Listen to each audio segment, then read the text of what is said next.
Our first guest tonight is a 5-time Emmy winner who's currently nominated for 4 more. Her excellent show is Loot on Apple TV+.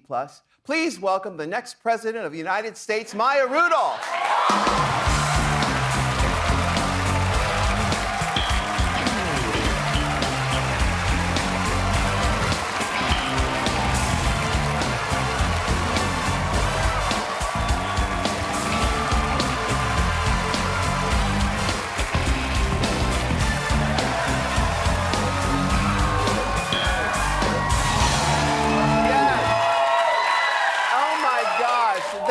You, I love you. I love you. Well, let me tell you something. You are never out of my consciousness because, you know, when we're in the makeup room, Raven puts me together, and inevitably a song comes on where she imitates you doing that dance.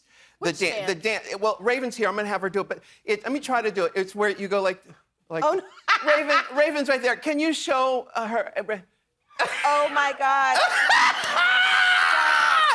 Every single day. My dear friend Jack McBrayer calls that the triple back. The triple back. It has no name. Okay. I just used to do it when I did Whitney Houston and when I did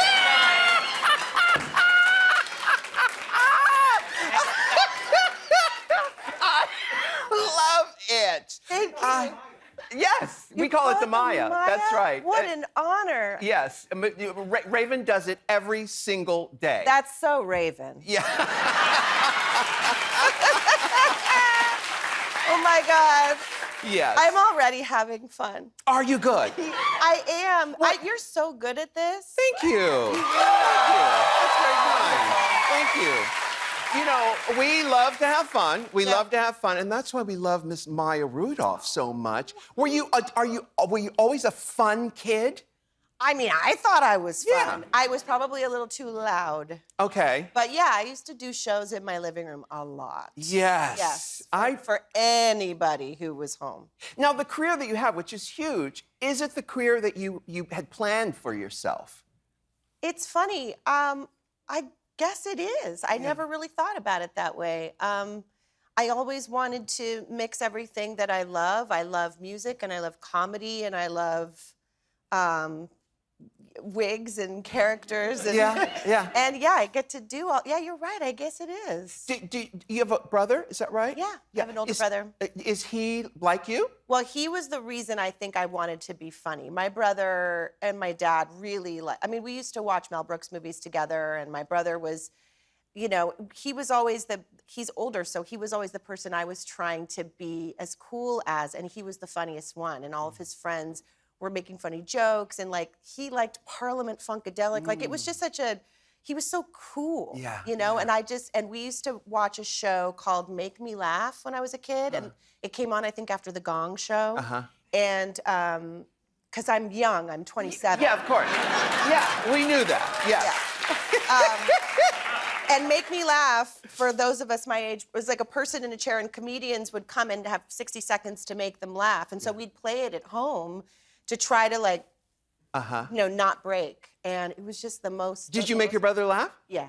All the time? Yeah, but he made me laugh more than anything. Yeah, you grew up in a show business family. Of course, all I really want to talk about is your mother, Minnie Riperton. Oh. This is what I want to talk about. You know, I just loved her so much. And I know that your father was a huge artist at one point. He was a songwriter. My dad and my mom wrote "Lovin' You" together, and they kind of wrote everything together. Yeah. And then he's still a songwriter, and he's a music producer for many, many years. Right. But then he used to go. I think when I was a baby, my mom didn't like leaving us at home, so she made him go on the road and play guitar with her. Yeah, and your mother left us. How old were you when that happened? 6. 6, wow. Yeah. Because, you know, everybody knows that song, you know, when we try to sing it to that high note, is I'm gonna start low. Yeah, you better start low. La la la la la, la la la la la la la la, doo doo doo doo.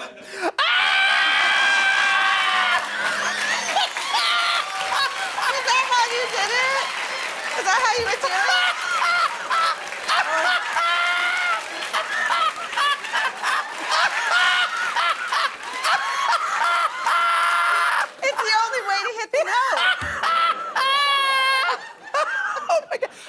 your father doing today? He's still writing songs. Yeah. Like still, like in the most beautiful way. Like I think it's why whenever people meet my dad, they say, "Your dad? That's your dad?" Like they used to think he was my husband. Really? Like he looks really young. Yeah. I know. I said it so low. Uh-huh. Like he looks so young, and he's just full of life, and he's happy. I think he's doing what makes him happy. But yeah, he's been writing songs since I came out. Well, I always admired great songwriters, always have. Yeah. Did you at one point think that you would be a singer? I think I was too smart to know that, like, when Minnie Riperton's your mom, you're not like, oh, I could do that. Yeah, yeah. You're like, okay, so that's the best you can do. Sure. What do I want to do? But what I realized, honestly, is I never really stopped singing and stopped making music. I'm a very musical person, and I think it just became a part of the DNA of what I do. Like, I grew up watching, like, I used to love Bette Midler's specials, The Divine Miss M, and then mixing comedy with humor just seemed normal to me because I think when you grow up in any household, whatever the family business is normal. Yeah, yeah. And so for me, music is very much a part of who I am, whether I like it or not. And I did try to kind of get away from it a little bit, but they keep pulling me back in. Every time you. Yeah. So your kids, are they musical? Are they talented? They are like very you? naturally musical. Yeah, either dancers or yeah. How many kids do you have? 4. Do you know who the father is? Nope. Nope.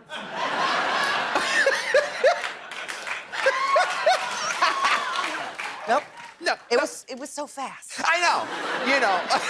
Just, would you advise them to not? I mean, show business is a tough business. It's funny, my 11-year-old asked me all these she's so clever, and she asked me all these interesting questions yesterday in the car, like, I'm just gonna ask you some questions, okay? And I'm not saying I wanna do these things, I just wanna know what you're gonna say. Like, how would you feel if I got a tattoo? Oh my goodness. But like very small, like these are, I really hope she's not planning on getting a tattoo at 11, but my point is like, they were very interesting questions, but one of them was, and how would you feel if I wanted to be an actress? Yeah. Or if I wanted to act as a kid? And I said, like, I think I'd like you to be a kid first. Yeah. I think that would be nice for you. And then you can take that stuff that you learned and do it, because it's really hard. What was your first job?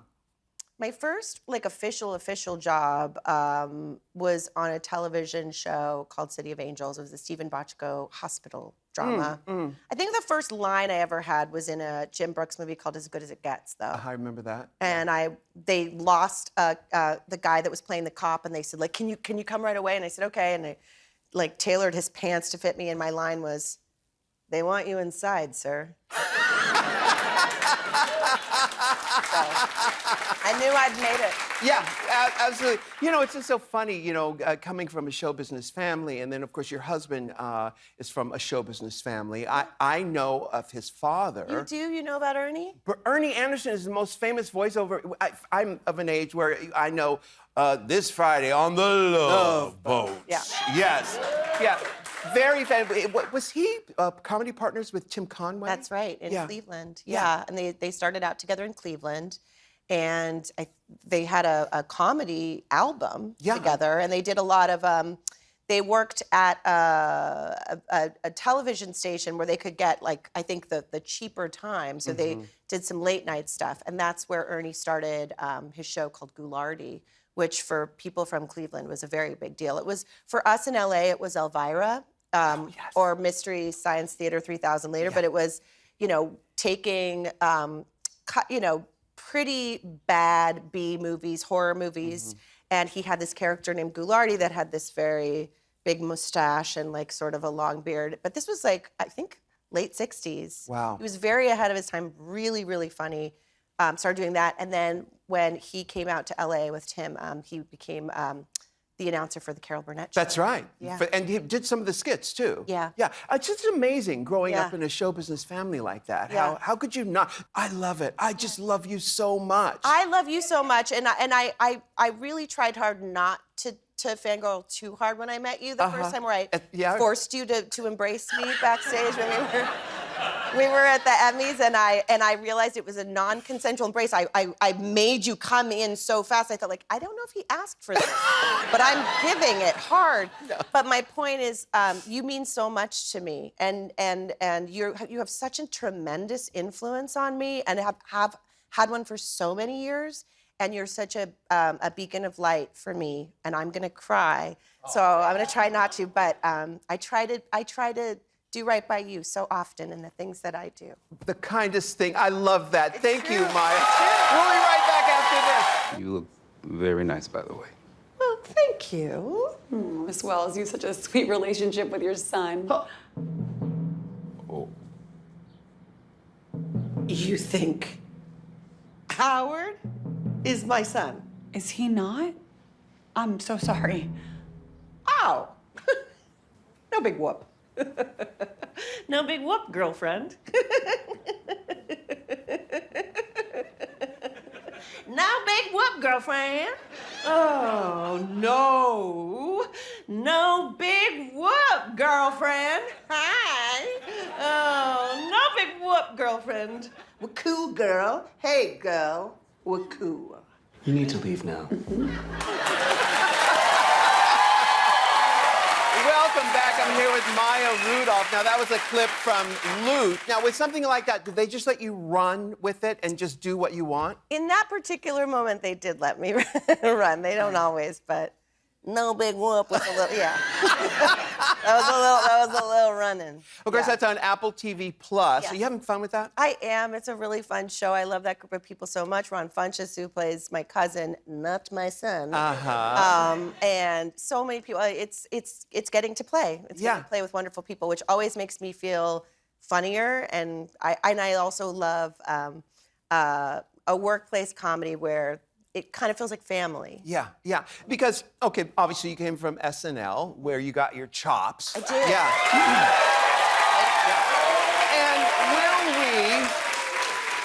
And will we... I am getting laid tonight.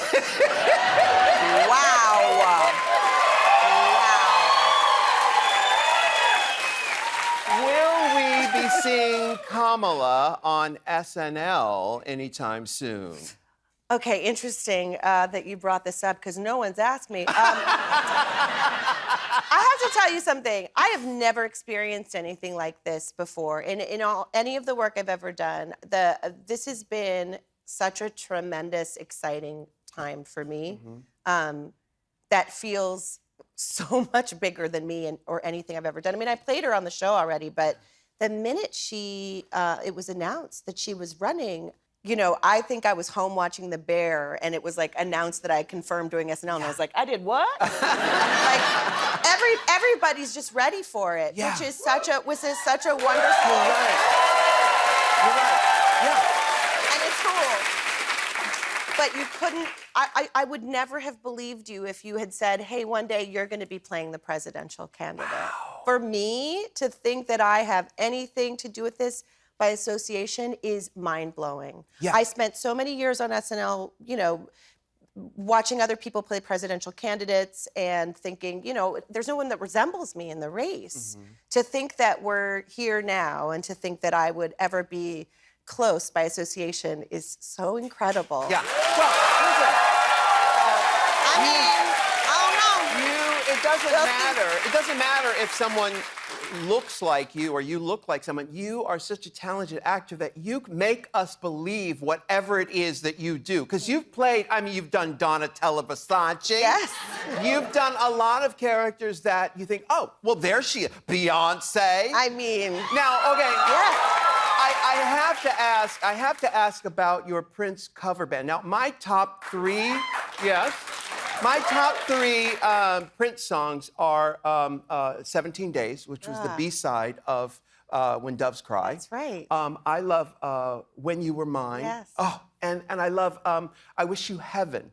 Oh, do you know that I song? love that song, Yeah. of Do you course. have, what are your favorite, she has a Prince cover band. Yes, we're called Princess. It's very, that's it. And are you on tour? Are you going on tour? We just played, we opened for Vampire Weekend in Chicago, which was so cool. Wow. And we just kind of play whenever it happens. Because, you know, we started it when Prince was with us, and because we're such huge Prince fans, we wanted to play the music that we loved. And at that time, he wasn't really playing the original, you know, the early songs anymore, because they were dirty. Yes. And he stopped playing the dirty stuff, and this was our Prince music, and he heard about it, and we got the nod of approval from him, which was huge. I never expected to be playing it with him not here. Yeah. And I didn't know how it would be after he was gone, but it's become far more of a celebration of his music. Do you now. dress like Vanity Six?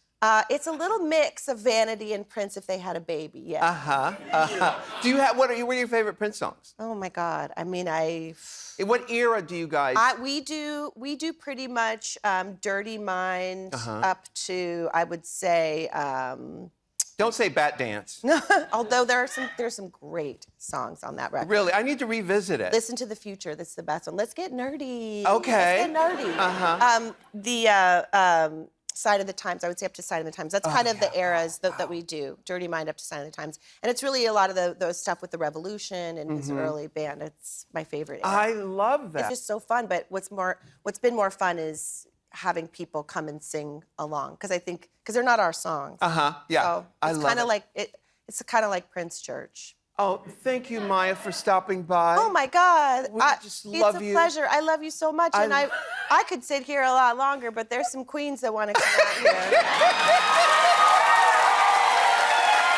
Now, seasons 1 and 2 of Loot are available on Apple TV Plus, and Maya, catch her somewhere with what's the Princess? It's called Princess. Princess. I cannot wait to see this. Up next, the finalists from RuPaul's Drag Race. After this.